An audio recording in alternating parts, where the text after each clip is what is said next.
என் அன்புக்குரியவர்களே, நம்முடைய இரட்சகரும் மீட்பெருமாம் இயேசு கிறிஸ்துவின் நாமத்தில் உங்களை அன்போடு கூட வாழ்த்துகின்றேன். இந்த லெந்து நாட்களின் தியானங்கள் உங்களுக்கு ஆசீர்வாதமாய் இருக்கிறது என்று அறிந்து ஆண்டவரை துதிக்கின்றேன்.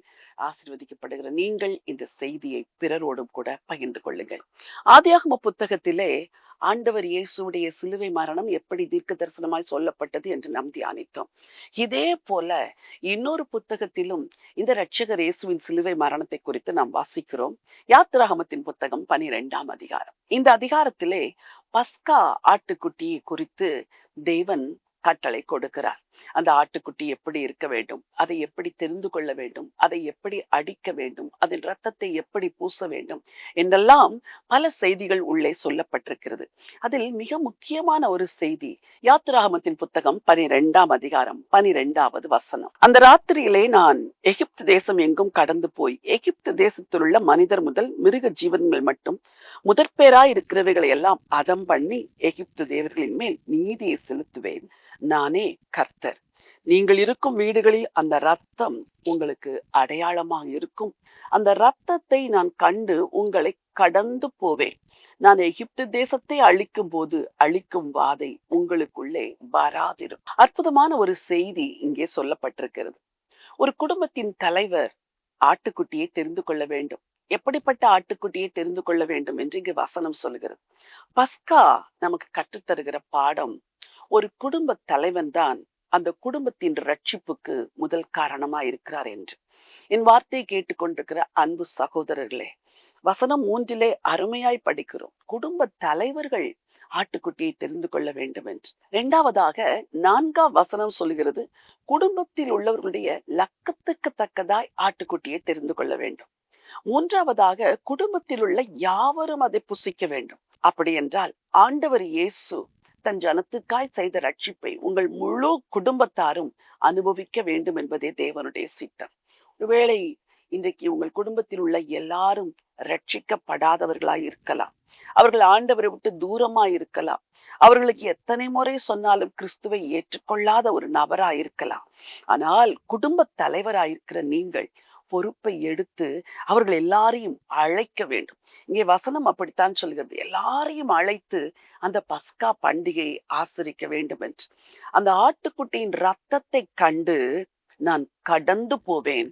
அப்பொழுது எகிப்தியருக்குள் வருகிற வாதை உங்களுக்குள்ளே வராதிருக்கும். எனக்கு அன்பானவர்களை, முழு உலகத்திலும் உள்ள மக்களுடைய வாழ்க்கையிலே பாதைகள், துன்பங்கள், பிரச்சனைகள், போராட்டங்கள் பெருகி இருக்கிற இந்த காலத்திலே நான் எத்தனை மருந்துகளைத்தான் எடுப்பது, எந்த மருத்துவரிடமெல்லாம் நான் போய் பார்ப்பது என்று அங்கலாய்ப்போடு என் வார்த்தையை கேட்டுக்கொண்டிருக்கிறீர்களா?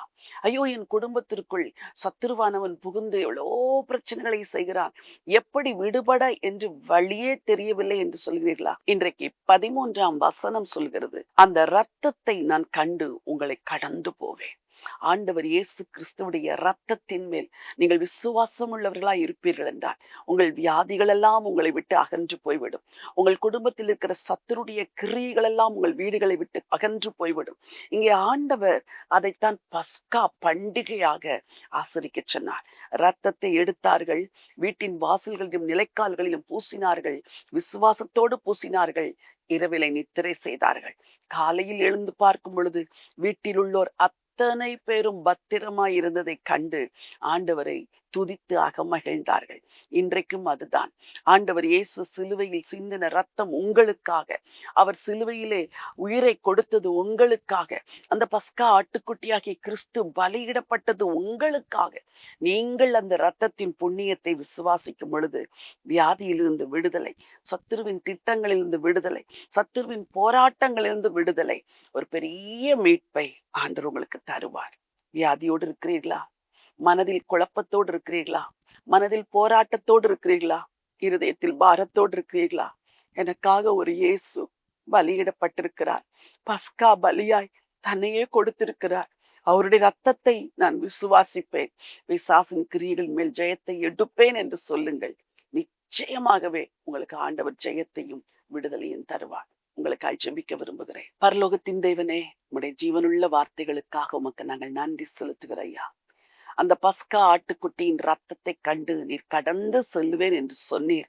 அதே போல இன்றைக்கு உம்முடைய பிள்ளைகள் யாரெல்லாம் வாழ்க்கையில பலவிதமான பிரச்சனைகள், போராட்டங்கள், வியாதிகள் இவைகளினால் போராடி கொண்டிருக்கிறார்களோ, ஒவ்வொரு நாள் உம்முடைய ரத்தத்தில் இருக்கிற விடுதலையையும் நீ தருகிற சுகத்தையும் விசுவாசித்து அதை பெற்றுக்கொள்ள உம்முடைய ஜனங்களுக்கு உதவி செய்யுங்க.